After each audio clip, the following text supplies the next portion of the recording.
અમરેલી જિલ્લાના ખાંભા તાલુકામાં આવેલ ઇંગોરડા ગામથી માત્ર 1.5 કિલોમીટરના અંતરે આવેલા જગ્યા એટલે કે વાકુની ધાર. અને અહીં બલરામ બાપુ કે જે 1008 મહામંડલેશ્વર હતા, એમના શિષ્ય બાલકદાસ બાપુ હાલ અહીં બિરાજમાન છે. વાકુની ધાર એટલે એક ડુંગર કે જે વેરાન વિસ્તાર હતો કે જ્યાં લોકો જતા પણ ડરતા, પણ હાલ અહીં પંચમુખી હનુમાનજી બિરાજમાન છે.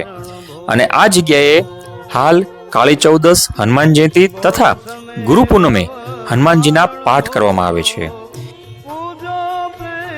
પંચમુખી હનુમાનજીના દર્શને આવતા ભક્તોને બાલકદાસ બાપુ દ્વારા પ્રેમથી આવકારવામાં આવે છે, તેમજ તેમને જમાડવામાં પણ આવે છે. તમે જો આ જગ્યાએ પધારો તો તમને એક અલૌકિક દિવ્યતા તેમજ માનસિક શાંતિનો અનુભવ થાય છે.